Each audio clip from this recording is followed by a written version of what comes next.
ప్రయాగ్రాజ్ క్షేత్రంలో 45 రోజుల పాటు కొనసాగిన మహాకుంభమేళా విజయవంతంగా ముగిసింది. 65 కోట్ల మంది భక్తులు పుణ్యస్నానాలు చేశారు. దేశ విదేశాల నుంచి పెద్ద సంఖ్యలో భక్తులు తండోపతండాలుగా తరలివచ్చారు. మహాకుంభమేళాను విజయవంతంగా నిర్వహించిన ఉత్తరప్రదేశ్ సర్కార్ను ప్రత్యేకంగా అభినందించారు ప్రధాని నరేంద్ర మోదీ.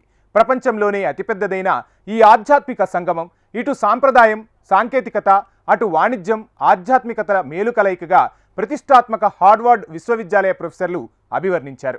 కుంభమేళా పారిశుధ్య పనులు ఏకంగా గిన్నీస్ రికార్డుకెక్కేశాయి. ప్రపంచంలోని అతిపెద్ద ఆధ్యాత్మిక సంగమం దిగ్విజయంగా ముగిసింది. సుప్రసిద్ధ క్షేత్రం ప్రయాగ్రాజ్లో జనవరి 13 నుంచి ఫిబ్రవరి 26 వరకు 45 రోజుల పాటు కొనసాగిన ఈ మహోన్నత కార్యక్రమంలో 65 కోట్ల మంది భక్తులు పుణ్యస్నానాలు చేశారు. గంగా, యమున, సరస్వతి నదుల సంగమం ప్రదేశం ఉత్తరప్రదేశ్లోని ప్రయాగ్రాజ్కి మహాకుంభమేళా చివరి రోజైన శివరాత్రి పర్వదినాన్ని పురస్కరించుకుని భక్తులు పోటెత్తారు. అరహర మహాదేవ శంభో శంకర అంటూ తెల్లవారుజాము నుంచే పవిత్ర స్నానాలు ఆచరించారు. సాయంత్రానికే 1,32,00,000 మంది భక్తులు పుణ్య స్నానాలు చేశారు. కుంభమేళా ముగింపు సందర్భంగా స్నానాలు ఆచరిస్తున్న భక్తులపై హెలికాప్టర్ల ద్వారా పూల వర్షం కురిపించారు. ముగింపు వేడుకల్లో భాగంగా భారత వాయుసేన పైలట్లు అద్భుతమైన వైమానిక విన్యాసాలు ప్రదర్శించారు. సాధారణ ప్రజలతో పాటు సాధువులు, అఘోరీలు, ముఖ్యంగా నాగ సాధువులు మహాకుంభమేళకు ప్రత్యేక ఆకర్షణగా మారారు. ఉత్తరప్రదేశ్ ముఖ్యమంత్రి యోగి ఆదిత్యనాథ్ సీనియర్ అధికారులతో కలిసి గోరఖ్పూర్ కంట్రోల్ రూంలో తెల్లవారుజామున 4 గంటల నుంచి ఏర్పాట్లను పర్యవేక్షించారు. మహాశివరాత్రి సందర్భంగా ప్రయాగ్రాజ్లోని త్రివేణి సంగమంలో అద్భుతమైన రీతిలో హారతినిచ్చారు. దీంతో కుంభమేళా పరిసమాప్తమైంది.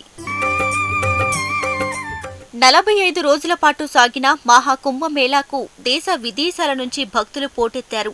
సామాన్య పౌరులతో పాటు పలువురు రాజకీయ, సినీ రంగాలకు చెందిన ప్రముఖులు త్రివేణి సంగమంలో పుణ్య స్నానాలు ఆచరించారు.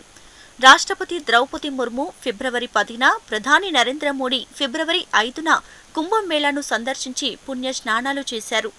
భూటాన్ రాజు జిగ్మీ ఖేపర్ వాంగ్చుక్ పవిత్ర స్నానం కోసం ప్రయాగ్రాజ్కి తరలివచ్చారు. ఇంత గొప్ప కార్యక్రమాన్ని దేనితోనూ పోల్చలేం. త్రివేణి సంగమం నదీ తీరానికి అన్ని కోట్ల మంది భక్తులు ఎలా వచ్చారా అని యావత్ ప్రపంచం ఆశ్చర్యపోతుంది. ఈ భక్తులెవరికీ అధికారిక ఆహ్వానాలు కూడా పంపలేదు.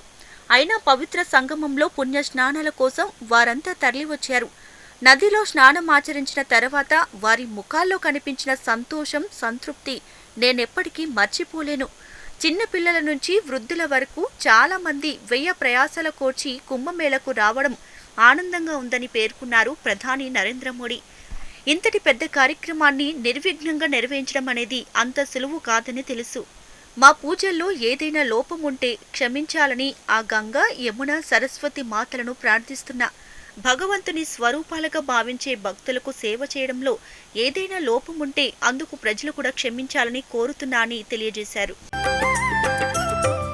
కుంభమేళాను విజయవంతంగా నిర్వహించడంతో యూపీ సర్కార్ తీసుకున్న చర్యలు ప్రశంసలు అందుకున్నాయి. భారత్, చైనా మినహా ప్రపంచంలో అన్ని దేశాల జనాభా కంటే ఎక్కువ మంది ప్రయాగ్రాజ్ను సందర్శించినట్లు యూపీ ప్రభుత్వం పేర్కొంది. 37,000 మంది పోలీసులు, 14,000 మంది హోంగార్డులు భద్రత విధులు నిర్వర్తించారు.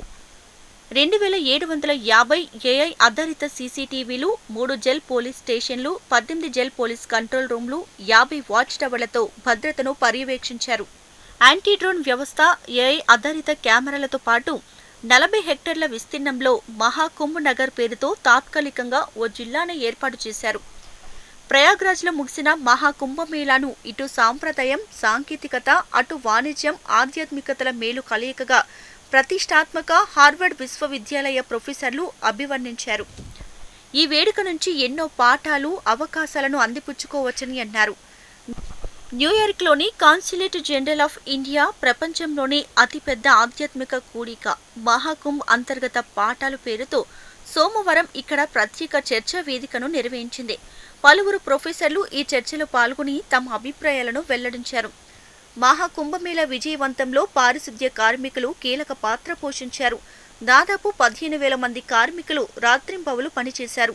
ఇది గిన్నీస్ బుక్ రికార్డుగా నమోదు కావడం విశేషం. అంతకుముందు 2019లో ప్రయాగ్రాజ్లోని జరిగిన కుంభమేళాలో 10,000 మంది పారిశుద్ధ్య కార్మికులు పాల్గొని గిన్నిస్ రికార్డులో చోటు దక్కించుకున్నారు. హైందవ ధర్మంలో కుంభమేళాలకు మహోన్నత స్థానం ఉంది. ప్రతి 12 ఏళ్లకొకసారి ఆయా చోట్ల మహాకుంభమేళా నిర్వహిస్తారు. మహాకుంభమేళాను 140 ఏళ్లకొకసారి నిర్వహిస్తారు. ఇది 12 పూర్ణ కుంభమేళాలతో సమానం. దీనిని ప్రయాగ్రాజ్లోనే నిర్వహించడం ఆనవాయితీ. కుంభమేళా సమయంలో పుణ్య స్నానాలకు ప్రత్యేక స్థానం ఉంది. పెద్ద సంఖ్యలో వివిధ ఆఖడాల నుంచి సాధువులు తరలివచ్చి సామూహిక స్నానాలు ఆచరించారు. దీనికి ప్రత్యేక ముహూర్తాలను కూడా నిర్ణయిస్తారు. కేవలం కుంభమేళా సమయంలోనే వారు దర్శనమిస్తారు. వారిని చూసేందుకు లక్షలాది మంది పడిగాపులు కాస్తుంటారు. జనవరి 13న పౌష్ పూర్ణిమ, జనవరి 14న మకర సంక్రాంతి, జనవరి 29న మౌని అమావాస్య, ఫిబ్రవరి 3న వసంత పంచమి, ఫిబ్రవరి 12న మాఘ పూర్ణిమ, ఫిబ్రవరి 26న మహాశివరాత్రి సందర్భంగా షాయి స్నానాలు ఆచరించారు. కుంభమేళా సమయంలో దేవుళ్ళు సరాసరి భూమి మీదకు వచ్చి భక్తులను దీవిస్తారని పురాణాలు చెబుతున్నాయి. గుప్తుల కాలంలో క్రీస్తు శకం 4వ శతాబ్దం నుంచి 6వ శతాబ్దంలోని కుంభమేళా నిర్వహించినట్లు చరిత్ర చెబుతుంది.